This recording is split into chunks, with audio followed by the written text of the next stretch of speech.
welcome to Feed the Dark. Thank you guys again for tuning in. This is an incredibly special episode for me because I have my mother here as a guest. Thank you, Evan. Yeah, of course. Sweet. So would you like to introduce yourself to the audience, tell them anything they want to know about you? Sure. The main thing you want to know about me is that I'm Andrea Rieger, Evan's mom. Very proud mom. And what else do you want to know about me? Thank you so much. Well, I want to talk to you for a number of reasons. The main one is because I feel like I inherited my passion for reading from you, which is very interesting. Also, she does work in education, so I was kind of interested as a non-horror fan, what you feel of the genre as someone in the education, and if that has any influence or a negative or positive. So I'm just going to clarify what I do. I'm actually an accountant by trade. So I work in a school for young children with disabilities, and I've taught accounting over the years, but not any other subject. But my personal feeling about horror is, as Evan knows, I know he loves it, but I'm not a fan, only because I find that I hold on to it. If I read a book or if I see a movie, anything that's terrifying to me stays with me. So I don't want to feel that emotion, and that's why I mostly do not read. Although I have been known to read some books that even surprised you about vampires. For some unusual reason. Anne Rice, I love Anne Rice. Oh, of course, yeah. I wanted to circle back around to that in a minute, but I just found it so fascinating because we differ on this so much, and we both love to read, and we both love to analyze film so much. So I kind of wanted to delve into that a little bit, and what you thought of either, was it the violence, or is it, as a very powerful and strong woman, does the sexism come into play, or what do you, other than the fact that you just don't like the emotion? So I think, personally, for children, young adults, I would prefer that they weren't reading those kind of books or watching those movies that have a lot of violence, have a lot of not the sex so much that bothers me, but the violent kind of sexual encounters that a lot of those stories hold. Yeah. And I think that there's so many terrible things going on in the world that I would, just a personal perspective, would think that people would want to escape to something that's beautiful or nice or has a wonderful ending, rather than delve into something that's more dark and horrific. Right. Because if you want to do that, watch the news. Yeah. So is it so just sorry. That's my personal opinion. Okay, so it's not just a violence; it's also a psychological aspect. Like even all if of it. Something. Okay. It's all of it. Okay, that's very interesting. But I did want to circle back around to kind of get if you remember your first experience of horror and what turned you either on or off about it. And I do want to get nightmares as well. Nightmares. Nightmares. I think there must have been, and believe me, when I was young, the movies or the shows were not anywhere as graphic, obviously, as they are now. But when I was a young child, I did have nightmares. So my parents really kept me away from most of those. But I had a great aunt who loved scary things. And as a child, I remember her taking me to the movies in Manhattan. She lived in Manhattan with my grandmother, and she loved the theater movies. So she would always take me if I was staying in the city. And she took me to see Wait Until Dark. And to this day, which is many, many years later, I still remember the darkness of somebody's apartment and somebody hiding behind the refrigerator and the scary parts of that movie. It stayed with me forever. Interesting, though, there were times over my lifetime that I did watch The Twilight Zone, but I did see The Birds. Yeah. But the horror of which you have access to now far surpasses anything that we had seen. It left you to, when we were watching some of those shows, it left you to your imagination to a certain extent, and nothing was as graphic. Now it's so graphic and so violent. The it's disturbing to me. Yeah, no, I definitely understand that. I mean, I enjoy it for a kind of adrenaline reasons, and also I feel Ride like a roller coaster, that's actually more dangerous because I'm actually on a but the thing. adrenaline kicks Well, in.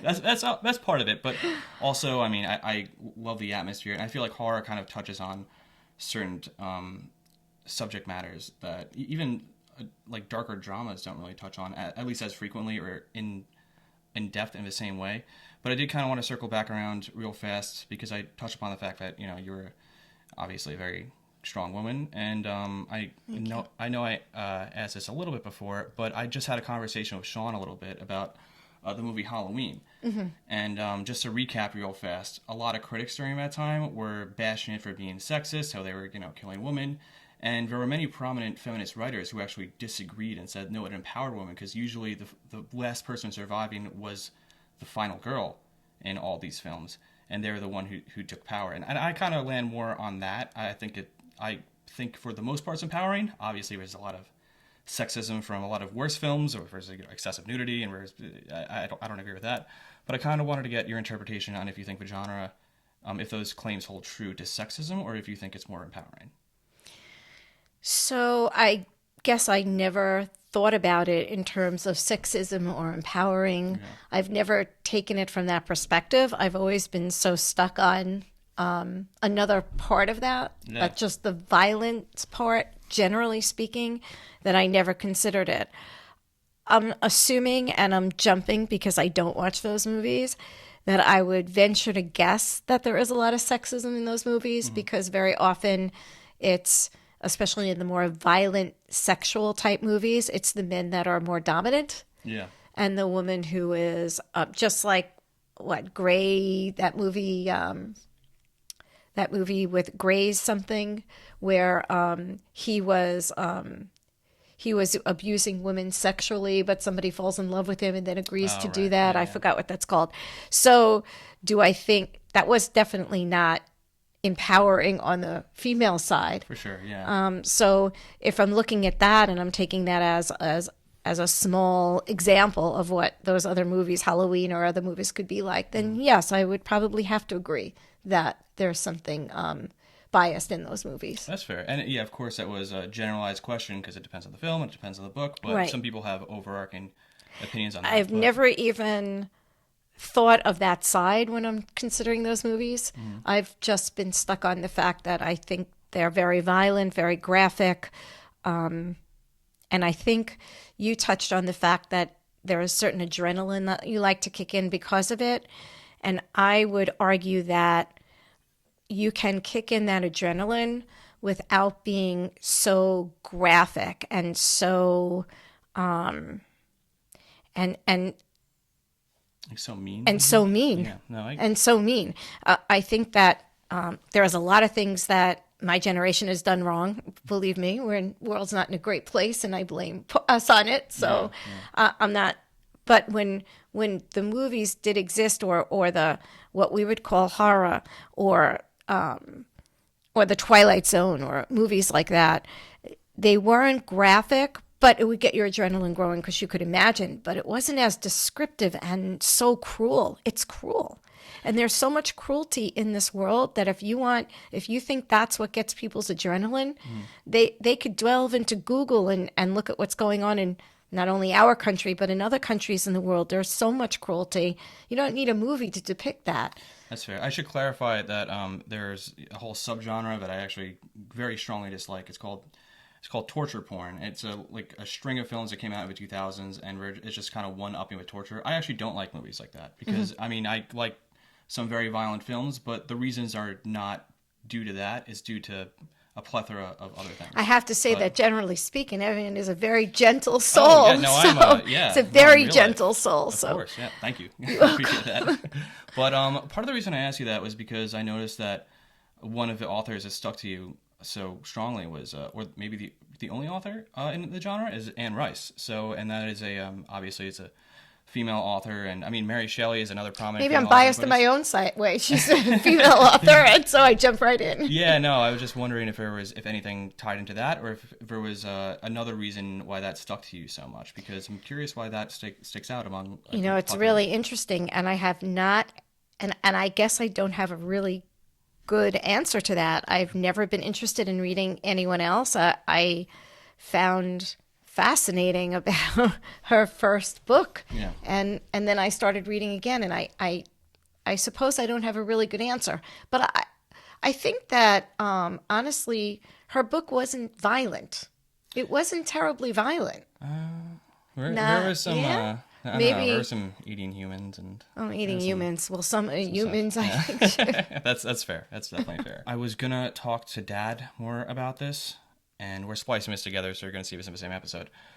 But personally, what scares me the most, which is really interesting, it's not any killers or anything like that. It's more so the paranormal. Like if I if I go down a dark alley or something, I hear like something. For some reason, just the concepts of ghosts and paranormal terrify me.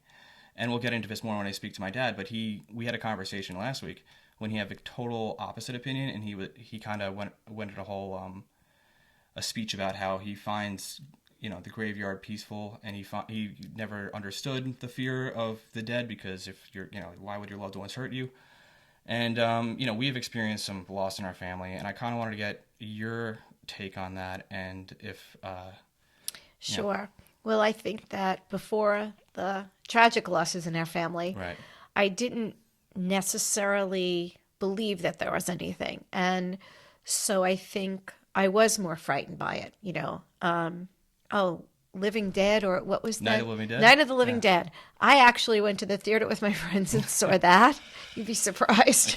And That a is couple of surprising. movies I did go to see.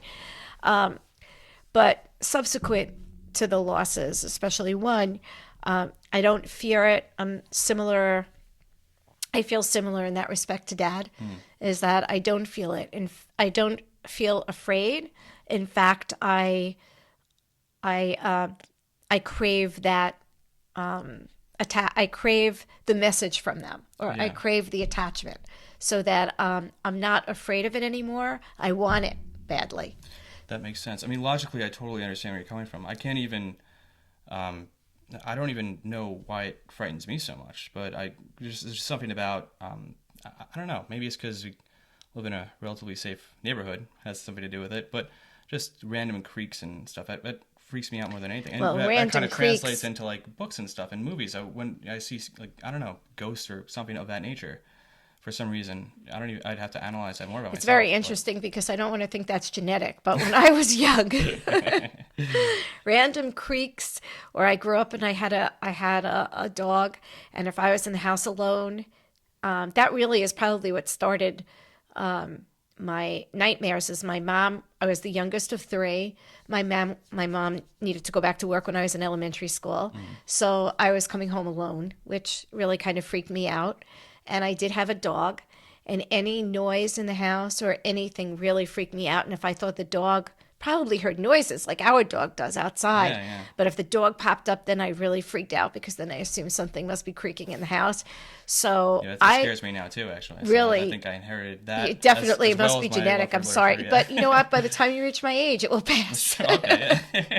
That's any It's good to know consolation. that my future is a bit less. Because full of now fear. I'm not nervous about it. Now I want it, thinking that, well, maybe somebody from the, from the dead is coming back Yeah. to visit. No, So I- now I- it's not a bad feeling, but it was then.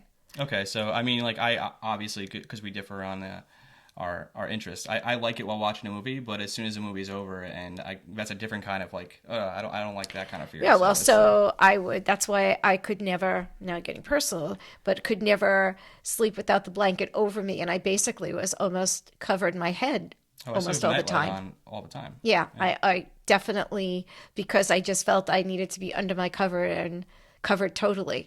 So, No, I'm similar, but with the lights. I mean, I remember there was a short period of time over the past couple of years where we were staying at my brother's house, and they were like, "Why do you sleep with the lights on?" And I was like, "I don't know. I just forgot to turn them off." But but I really, really want to have you on again and actually talk about a piece of literature for a longer period I'd of time, love to. because you have such a you have a different perspective than me, but I feel like that would add for such an interesting conversation. that would be great, Evan. Thank Yeah. you. No, thank you. But before we close out, is there anything else you wanted to add about your feelings on the genre as a whole, or anything you wanted to express to the audience? Or Just that I love Evan, Oh, thank and you. he's wonderful, and he's doing a great job, even though if we don't agree on the genre. When he wants to talk to me about love stories or happy things, call me back. No, I'm only I do kidding. like comedies and stuff too, but No, I I know. yeah.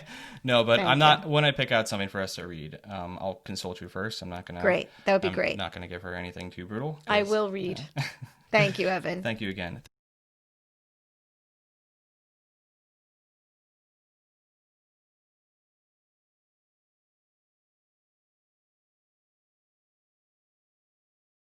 Thank you guys so much again for tuning in to Feed the Dark. This is a incredibly special episode because for this one I have my father with me, Keith Rieger. So, is there anything you'd like the audience to know before getting into it, or? No, I'm totally unprepared and listen to the questions. Very proud of my son. Wear my New Paltz college sweatshirt. So Represented. it's where Evan went and where a lot of my money went. So I kind of wanted to have you and Mom on for similar reasons. I know you're not huge on horror, at least modern horror, but I kind of wanted to get an idea for the genre for you growing up, because I know that you enjoyed more black and white films and more Hitchcock kind of stuff. So Well, I guess I did enjoy black and white since we didn't get a color TV till I was in college. oh, that's a good in reason. high Yeah. school. But I do remember going to my uncle's in Flushing to watch the Jets Super Bowl because he had a color TV in 1969 and we didn't, so we did go to watch that in color. But I've always liked not today's kind of horror movies, but I've always liked thrillers and suspense, like Rod Serling, Alfred Hitchcock kind of shows that I watched when I was young. Yeah, I know that Grandma was really into Yeah, I used to a lot watch of with that my mom stuff. Twilight Zone all the time and Night Gallery. We used to love that, and Alfred Hitchcock's movies. So we used to like that. But we've talked, it was different. It was suspenseful. It was scary, but it did have all the gore and blood and violence that movie started to have. I suppose probably in the 70s and 80s, which is when I stopped watching them. Yeah, when they started to have more slashers and stuff Yeah, like I that. just Okay. never watched any of that. Yeah, no, I did want to ask you a bit more about that. Actually, I was going to save that question for later on, but now that you brought it up, I guess I'll ask you now. So we watch a lot of TV shows together and a lot of movies, and I know that you love The Godfather. I mean, we watch Narcos together, and right now we're watching Ozark. So those shows are incredibly violent and brutal, but you still do enjoy some of that stuff. So I was wondering what the difference for you was with that type I of do, but violence. Narcos I got into because I tried to adopt so I could watch shows with you. That's fair. Okay, yeah. I don't know if I would have watched that, or would have. I mean, I love it, but I don't know Yeah. if I would have gotten into it without you. The Godfather, I've always loved. I mean, I kind of feel like it's the story of life. Has all of life lessons. Oh, I mean, it's one At least of the my favorite Godfather films. one and the Godfather 2. Godfather 3 wasn't any good. Yeah, yeah. But I do. I remember being but in terms of like Alfred Hitchcock. I remember distinctly my sister and I. My parents took us to a drive-in movie. In fact, not far from where we live now in Huntington, and my sister and I were supposedly asleep in the back of the station wagon, and we both watched Psycho upside down on the back mirror of the station wagon. Oh wow. It was scary. Yeah, I mean that's I didn't see that till later in life, and that's in my Well, top 10 favorite horror movies of all We time. were So supposed to be asleep, but yeah.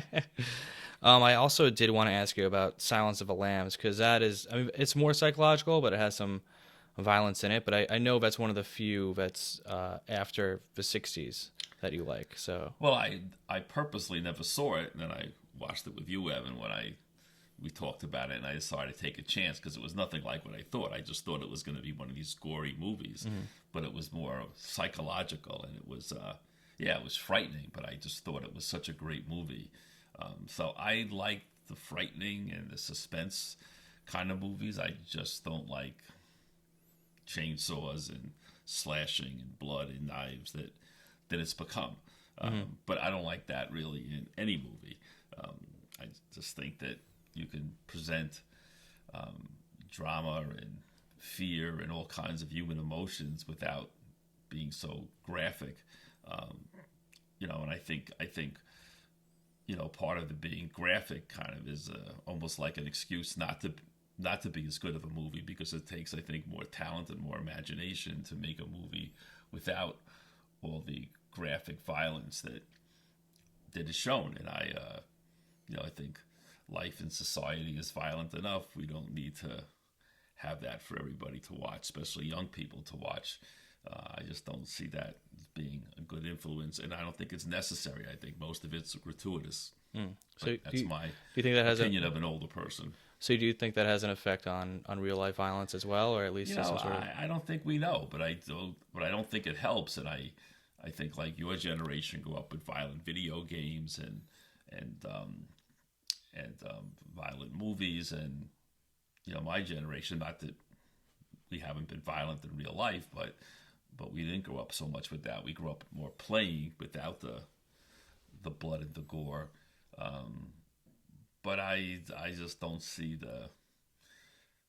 I don't see how it helps to have all that violence, and our society is so violent that I'm not naive enough to think that if we didn't have it, it wouldn't be violent. I think the history of humans is violence. Yeah, I was just going to ask about like Edgar Allan Poe and all that stuff too. I used to like to think that we're all basically good, but as I've grown older, I don't believe that. I think human nature is bad, and I think we have to work hard and teach our children to be good and have a good society. Because when you look around the world, most societies are violent. The history of the world is violence. It's like our country, whatever people think about, it's one of the few places that people of different ethnicities live in relative peace. In virtually every other country, different ethnic groups just kill each other. Yeah. And so I don't think we need to help that. I think we need to have a better message, especially for children, about that it's not violence, and violence isn't the answer to everything. And I don't think I've always been against the violent video games and movies. I just don't see what they add to society. I just don't think it's something that is helpful at all. No, that's interesting. I'm kind of, in my mind, compiling a list of newer psychological horror films that I want to show you at some point, because I think there are a lot of newer films that you'll like, especially some of the independent stuff. But we'll get into that more, I guess, after the show. But one of the things that actually the main thing I really wanted to talk to you about is something that I already talked to Mom about, and you sort of sparked this conversation when we were talking a couple weeks ago, because what terrifies me the most is the paranormal. It's not like killers or anything like that.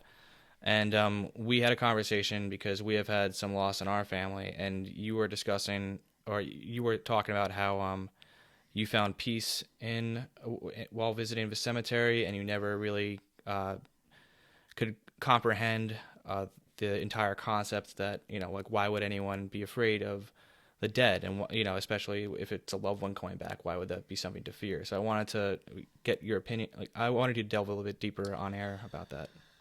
Yeah, well, don't understand why people get upset about cemeteries or the zombie movies, because to me, people who pass away, as we all will die, are our ancestors. So to me, why would you think that your ancestor is going to get up and try and kill you? To me, if your ancestor got out of the grave, they'd probably look to hug you and talk to you and exchange ideas with you.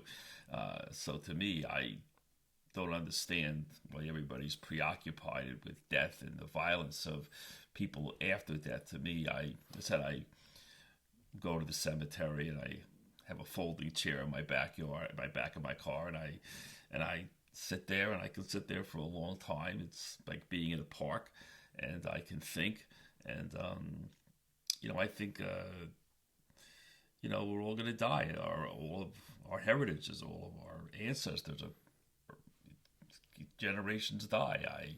I think that a cemetery is a place where people go. When people go to cemeteries, why do they go? They go to express their grief. They go to express their love. They go to see people who passed away, who they were a big part of their lives. So to me, a cemetery is not a place to be scared of. It's a place of honor.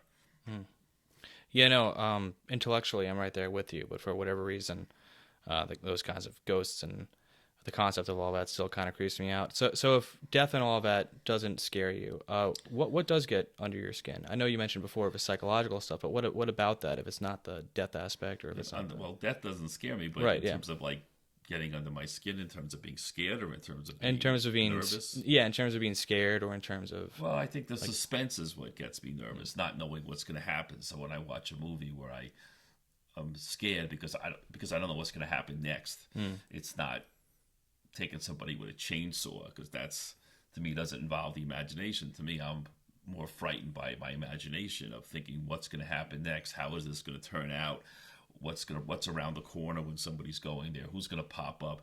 That suspense is what makes me nervous.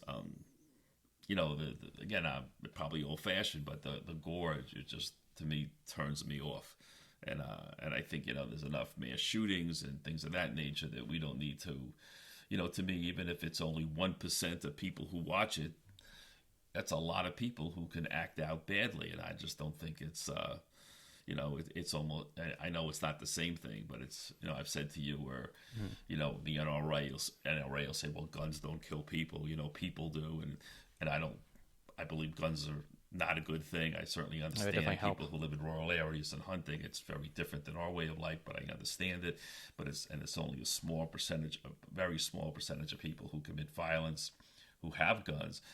So, but to me, it's Hollywood. To me, it's all about the money. Hollywood will say, well, violence movies don't kill people, video games don't kill people, but it's all because they're making money. So they're, big with the First Amendment when it comes to money. But to me, if you don't have a safe and society and peace and a democracy, you don't get to the First Amendment. So, even if the risk is, again, 1% in a country of 300 and plus million people, that's a lot of people that can die because of somebody just trying to make as much money as they can by exploiting horrible situations in life. And I look at it as exploitation, not as art. To me, art is, you can, no one's going to convince me that the horror movies today, and I have to admit, even though I don't see them, is in my mind is better than horror movies of the past, where you were nervous because you were in suspense, not because somebody was slashing somebody. Yeah, no, that's a very well thought out opinion. I definitely understand that. Like I said, I think there are a few psychological films that are a bit newer that I definitely want to show you, but for that subgenre, I definitely understand that opinion. Yeah, to me, Silence of the Lambs, that was scary. That's one of my favorite films of all time. But it was more psychological and emotional. That was what made me scared. Yeah, no, that film was and those incredibly... movies I enjoy. Yeah, no, absolutely. But I really want to have you on again, and after we watch something or read something, so we could talk about it more in depth for a longer episode. This was more so just an introduction of you and Mom, but I do really want to thank you for coming on. I did, but one last thing. I did like absolutely. Coco. Oh, Coco.